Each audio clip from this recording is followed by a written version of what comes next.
আসসালামু আলাইকুম রহমতুল্লাহি ওয়া বারাকাতুহু। আলহামদুলিল্লাহি ওয়াহদাহু সলাতু ওয়াসসালামু আলা মান লা নাবী ইবাদা। আউযু বিল্লাহি মিনাশ শাইতানির রাজীম। বিসমিল্লাহির রহমানির রহিম। ইন্না লিল্লাহি মা আখাযা ওয়া লিল্লাহি মা আতা ওয়া কুল্লু শাইইন ইনদাহু ইলা আসালিম মুসাম্মা ফাল তাসবির আল তাহতাসিব। আজকের বক্তব্যের বিষয় হলো প্রতিবেশীদের কর্তব্য। মৃত্যুর পরে মৃতের প্রতিবেশী ও নিকট আত্মীয়দের কর্তব্য হলো মৃতের পরিবারের লোকদেরকে কমপক্ষে একটি দিন ও রাত পেট ভরে খাওয়ানো। জাফর বিন আবু তালিব রাদিয়াল্লাহু আনহু শহীদ হলে আল্লাহ রাসূল সাল্লাল্লাহু আলাইহি ওয়াসাল্লাম তার প্রতিবেশীদেরকে এই নির্দেশ দিয়েছিলেন। বন্ধু বান্ধব ও সকল হিতাকাঙ্ক্ষীর কর্তব্য হলো মৃতের উত্তরাধিকারীদের সান্ত্বনা প্রদান করা ও তার বাচ্চাদের মাথায় সহানুভূতির হাত বোলানো। দলিলটি হচ্ছে তালকিস ৭৪।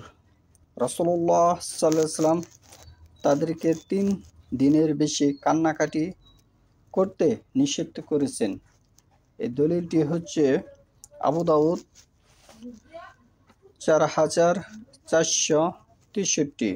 রাসূলুল্লাহ সাল্লাল্লাহু আলাইহি ওয়াসাল্লাম তাদেরকে যে বাড়িতে লোক মারা যাবে তাদেরকে ৩ দিনের বেশি কান্নাকাটি করতে নিষেধ করেছেন।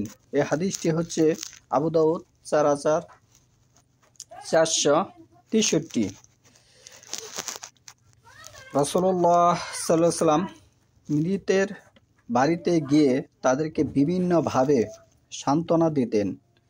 নিজের সন্তানহারা কন্যা জয়নব রাদিয়াল্লাহু আনহাকে দেওয়া সর্বোত্তম সান্ত্বনা বাক্য হিসাবে যে হাদিসটি এসেছে, ইন্না লিল্লাহি মা আখাযা ওয়া লিল্লাহি মা আতা ওয়া কুল্লু শাইইন ইনদাহু ইলা আসালিম মুসাম্মা ফাল তাসবির ওয়াল তাহতাসিব।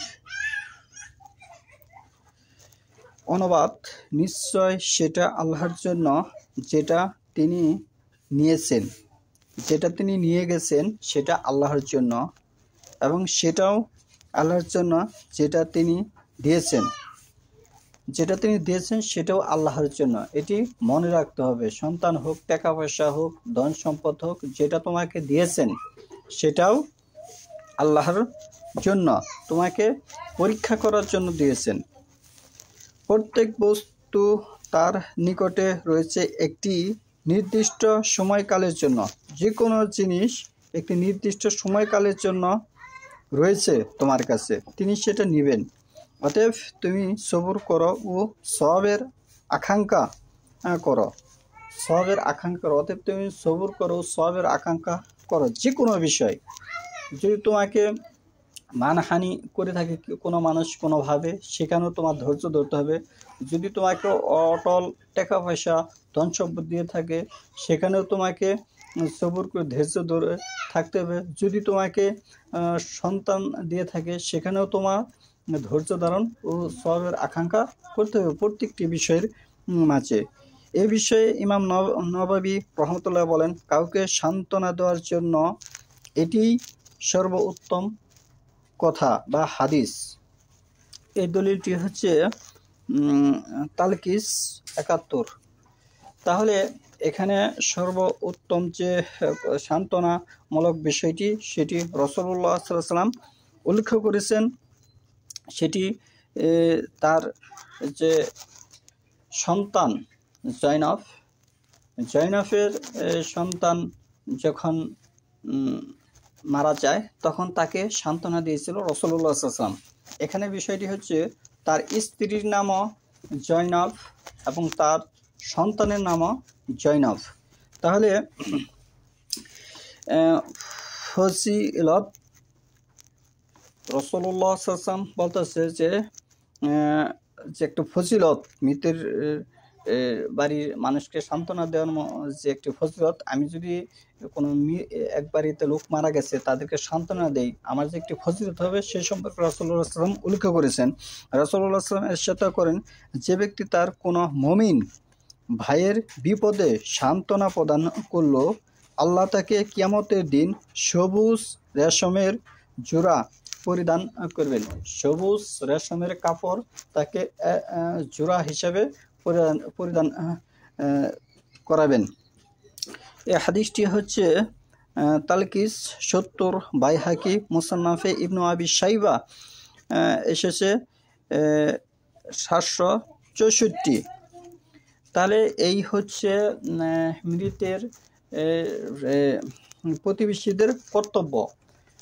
যে বাড়িতে লোক মারা যাবে তাদের আশেপাশে যে লোক থাকবে তাদেরকে প্রতিবেশী বোঝানো হয়। প্রতিবেশীদের কর্তব্য হচ্ছে এখানে যে ফজিলত সেটা উল্লেখ করা হয়েছে যে রাসূলুল্লাহ সাল্লাল্লাহু আলাইহি ওয়াসাল্লাম ইরশাদ করেন, যে ব্যক্তি কোনো মুমিন ভাইয়ের বিপদে সান্ত্বনা প্রদান করলো, তাকে আল্লাহ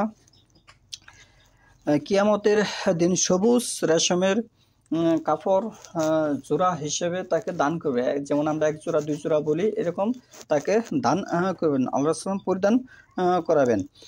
এই হচ্ছে এই সান্ত্বনামূলকের যে ফজিলত, আপনি যে ফজিলত আল্লাহর তরফ থেকে পাবেন সেটি এখানে উল্লেখ হয়েছে তালকিসে ৭০ নম্বর পৃষ্ঠায়।